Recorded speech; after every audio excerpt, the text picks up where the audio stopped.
कहते हैं कि सपनों की भाषा होती है। देश के 140 करोड़ भारतीयों को वो सपने देखने के लिए प्रोत्साहित करना और उन सपनों को पूरा करने के लिए अपने कंधों पर वो जिम्मेदारी लेकर चलने वाली उस शख्सियत का नाम है श्री नरेंद्र दामोदर दास मोदी, जो देश के प्रधानमंत्री हैं। और भारत देश को दुनिया में मजबूत स्थिति में रखने वाले, जो माने जाते हैं अपने अटल और विटल विचारों के लिए, वो माने जाते हैं कि वो बड़े फैसले लेते हैं, लेकिन वही एक तरफ कभी कभी भावुक भी हो जाते हैं। भावुक अपने देश के गरीबों के लिए, महिलाओं के लिए, युवाओं के लिए, किसानों के लिए, और भावुक मां के लिए। तो आइए बिना समय गंवाए, क्योंकि आपका व्यस्तता भरा शेड्यूल है सर, आपका बहुत बहुत स्वागत करती हूँ भारत 24 पर। मैं पूर्णिमा मिश्रा। आपके दर्शकों को मेरा नमस्कार। और मुझे खुशी है कि आज मुझे आपके माध्यम से आपके दर्शकों से बात करने का मौका मिल रहा है। बहुत बहुत स्वागत है सर आपका।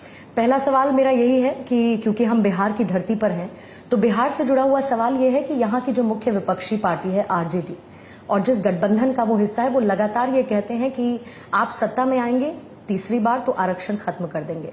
जब 2015 का विधानसभा चुनाव हुआ तब भी यही कहा गया, 2024 में भी यही कहा जा रहा है। तो इसको लेकर आप क्या कहेंगे? क्या कभी इस देश के मीडिया ने इस प्रकार से जो कहते हैं उनको 10 सवाल पूछे हैं क्या कि तुम लाए कहां से, किस आधार पर कह रहे हो? हम तो अटल जी के समय भी सरकार चलाते थे, हमारे समय भी सरकार चला रहे हैं। क्या ऐसी एक घटना है क्या जिसके आधार पर कहते हो? लेकिन कठिनाई क्या है कि वो कुछ लोग हैं जो कुछ कूड़ा कचरा फेंकते हैं और उठा करके ले आके आप हमारे पास आते हो, फिर आप हमें कहते हो गुलदस्ता बनाओ। अब ये तो हमारे साथ जरा जुल्म ही जुल्म है। तो फिर भी जब आपने पूछा है तो मैं बता देता हूं कि इन लोगों को संविधान के ऊपर एक शब्द बोलने का हक नहीं है। इसलिए नहीं है कि आप संविधान के शपथ लेकर के सरकार चलाते थे और आप चारा चोरी करते थे, कैद हो चुकी अदालत ने गुनहगार सिद्ध कर दिया। मतलब संविधान का घोर अपमान आपने किया। दूसरा, जब देश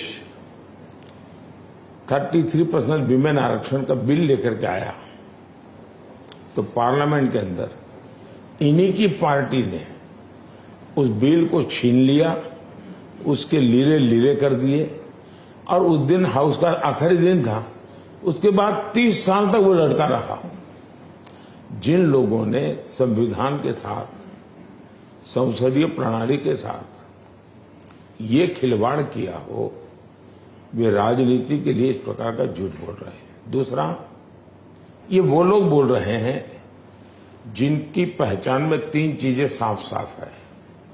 एक, ये सारे लोग घोर सांप्रदायिक है, कम्युनल है, जुबान पर सेक्युलरिज्म की बातें करते हैं, नकाब एक पहनते हैं और डगर डगर पर सांप्रदायिकता के ही खेल खेलते हैं। दूसरी इनकी विशेषता है, ये घोर जातिवादी है, हिंदू समाज की जातियों के बीच टकराव पैदा करना। तीसरा उनका परिवारवादी है। ये 3 कैरेक्टर कॉमन है इन लोगों के, और इसलिए दूसरा, कांग्रेस के शहजादे, जिसने खुद ने कैबिनेट तो संविधान के द्वारा बनी हुई है, कैबिनेट के निर्णय को जो व्यक्ति पत्रकार परिषद बुला करके उसको फाड़ करके फेंक दे, उसको संविधान के लिए एक शब्द बोलने का हक नहीं है।